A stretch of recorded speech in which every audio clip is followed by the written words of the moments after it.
Boxing fans, brace yourselves. What if I told you we're about to witness a clash so epic it could redefine the sport in 2025?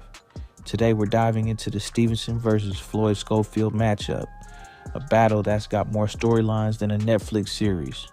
Cairo, you ain't kidding, man. I can't wait, my brother. This fight has got me on the edge of my seat and it hasn't even happened yet. I mean, damn. We're talking about two undefeated fighters with very different styles. It's like watching the young bull and the veteran go at it toe-to-toe. On one side, we've got Shakur Stevenson, the technical boxer.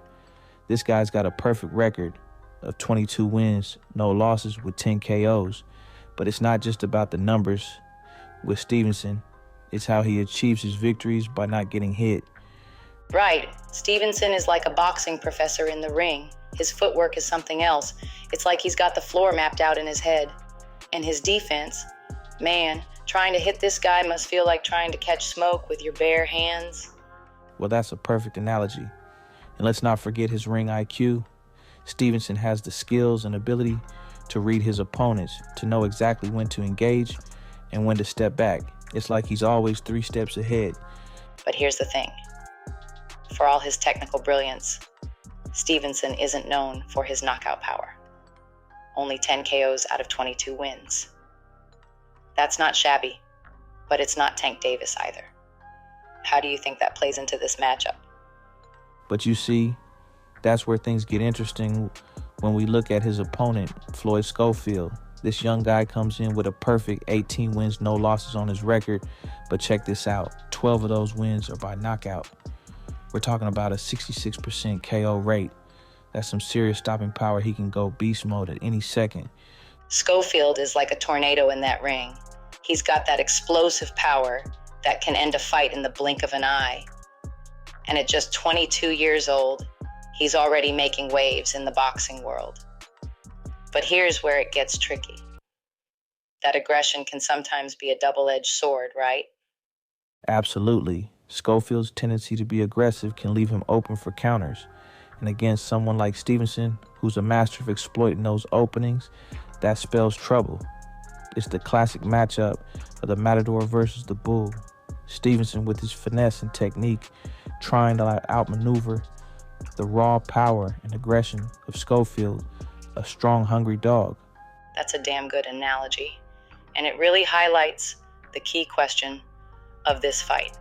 Can Schofield's power overcome Stevenson's technique? Or will Stevenson's ring generalship neutralize Schofield's aggressive fight style? That's what makes this fight so intriguing too. It's not just about who's better, it's about whose style will prevail. Stevenson's going to want to control the tempo of the fight, use his jab to keep Schofield at bay and pick his shots carefully. Meanwhile, Schofield's game plan has got to be all about pressure. He will need to cut off the ring, force Stevenson into exchanges, and try to land one of those big power shots that could change the course of the fight in a heartbeat. So, let's break it down. What does each fighter need to do to win this bout? Well, for Stevenson, it's all about sticking to his strengths. He needs to use that jab, control the distance, and not get drawn into a slugfest or dogfight with Schofield. His movement and angles will be key. If he can stay on the move and dictate the pace, he can frustrate Schofield and open up opportunities for counter punches. And for Schofield, it's the opposite, right? He needs to cut off the ring, prevent Stevenson from dancing around him. He's got to use his jab to set up those power punches. And if he can get inside, work the body to slow Stevenson down. But Schofield also needs to be mindful of his defense. He can't just rush in wildly. That's a recipe for disaster against a counterpuncher like Stevenson.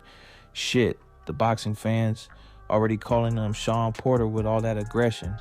Schofield needs to be aggressive enough to put pressure on Stevenson, but controlled enough not to leave himself wide open.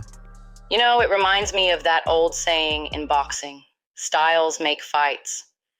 And this fight is a perfect example of that. We've got two undefeated fighters, both talented, but with such different approaches to the sport. It's like watching two different philosophies of boxing clash in the ring. The scientific boxer versus the power puncher. The tactician versus the knockout artist. And let's not forget, there's a lot at stake here. Whoever wins this fight could be setting themselves up for even more superstardom and bigger fights, which means bigger pay, you dig? Saudi Arabia got them big bags. That's a great point. This could be one of those fights we look back on years from now and say, that's where it all started. The beginning of a great rivalry, or the moment one of these fighters truly announced themselves as the next big thing in boxing. That's what makes boxing so compelling, right? It's not just about the physical contest, it's about the stories, the drama, the human element. Whether you're a die-hard boxing fan or just a casual observer, fights like this have a way of drawing you in. So, time for the $1 million question. What's your prediction for this fight? Big question, huh? Shit. You put me on the spot. But I'll give you my take. As much as I'm impressed by Schofield's power and his potential, he's going to need the boxing gods with him. Stevenson has the experience, ring IQ, and his ability to adapt during a fight. I think he'll find a way to neutralize Schofield's power and outbox him over the distance. But I ain't gonna count Kid Austin out the fight. He has a puncher's chance, and I'm looking for him to prove me wrong. And not only me, but the world wrong. Hear me when I say, please don't blink, because anything can happen in boxing. I can see why you'd lean that way. But here's the thing, and this is what makes boxing so exciting. It only takes one punch to change everything. If Schofield can land that big shot, especially early in the fight, all bets are off. You're absolutely right. That's the X factor in this fight. Stevenson's chin hasn't really been tested against a puncher of Schofield's caliber. If Schofield catches him clean, we could be in for a major upset. It's going to be head-banging, ear-drumming, action-packed fight from the opening bell. Well, I don't know about you, but I can't wait for fight night. This is the kind of matchup that reminds you why you fell in love with boxing in the first place. Agreed. The sweet science at its finest. Two young, undefeated fighters, contrasting styles, with everything to prove. It doesn't get much better than this. And like that, it's a wrap of our breakdown on the Stevenson-Schofield fight. Any final thoughts before signing off? Just like that, regardless of who wins, I think we're in for a treat. This fight has all the ingredients to be a classic, and whoever comes out on top, they'll have earned it against a top-quality opponent. Well said, Ms. Kimmy. Thanks for joining us on the Faces of Boxing Podcast TV for this deep dive into what promises to be an unforgettable night of boxing. Until next time, keep your guard up and head on the swivel.